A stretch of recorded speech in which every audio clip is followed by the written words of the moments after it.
नमस्कार, आप देख रहे हैं लोकवार्ता न्यूज़। हमारी खबरें देखने के साथ ही हमारे चैनल को लाइक और सब्सक्राइब जरूर करें। राजस्थान की वित्त मंत्री दिया कुमारी ने विधानसभा में भजनलाल सरकार का दूसरा पूर्ण बजट पेश किया। उनकी बजट स्पीच करीब 2 घंटे 18 मिनट की थी। इस बजट में राजस्थान को 350 अरब अमेरिकी डॉलर की अर्थव्यवस्था बनाने का लक्ष्य रखा गया। वहीं राइजनिंग राजस्थान समिट के बाद ये बजट रिन्यूएबल एनर्जी, ग्रामीण विकास और इंफ्रास्ट्रक्चर पर केंद्रित था, जिसे ग्रीन थीम बजट नाम दिया गया। बजट में किसानों, महिलाओं, युवाओं और बुजुर्गों के लिए कई अहम घोषणाएं की गई। इस बजट में दिया कुमारी ने सड़क सुरक्षा को लेकर खास सौगातें भी दी। वित्त मंत्री ने राजस्थान बजट 2025 में किसानों के लिए कई अहम घोषणाएं भी की, जिससे राज्य के कृषि और सिंचाई क्षेत्र में बड़ा बदलाव आने की उम्मीद है। दिया कुमारी ने अपने बजट भाषण में अगले 1 साल के अंदर राज्य में 125 लाख सरकारी पदों पर भर्ती का ऐलान किया। साथ ही प्राइवेट सेक्टर में भी 150 लाख पदों पर भर्ती निकाले जाने की घोषणा की। इसके अलावा राज्य में पुलिस विभाग में भी अगले 1 साल में भर्ती की जाएगी।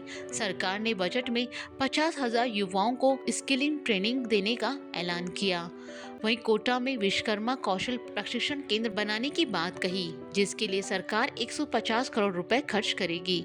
दिया कुमारी ने बजट में सभी कॉलेजों में नई किरण नशा मुक्ति केंद्र स्थापित किए जाने का भी ऐलान किया।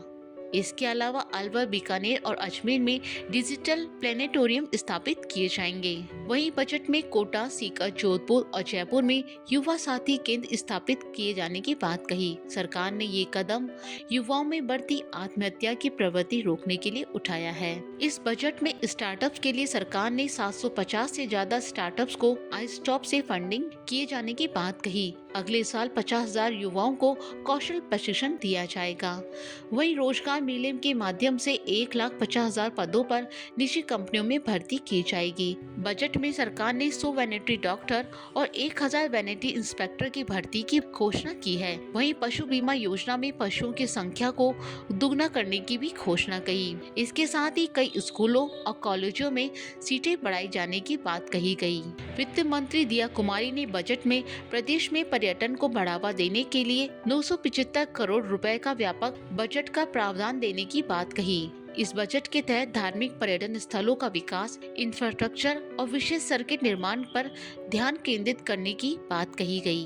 वहीं राजस्थान में अब पत्नी के साथ खरीदी गई 50 लाख तक की प्रॉपर्टी सस्ती होगी। सरकार ने बजट में स्टाम्प ड्यूटी में आधा % की छूट की घोषणा की है। इसके अलावा जयपुर में BRTS सिस्टम हटाने के साथ ही मेट्रो के नई फेज की भी घोषणा की गई। दिया कुमारी ने राजस्थान में 9 ग्रीनफील्ड एक्सप्रेसवे और 15 शहरों में रिंग रोड बनाने की भी घोषणा की। हमारी खबर को देखने के लिए धन्यवाद। आप हमारे चैनल को लाइक और सब्सक्राइब जरूर करें।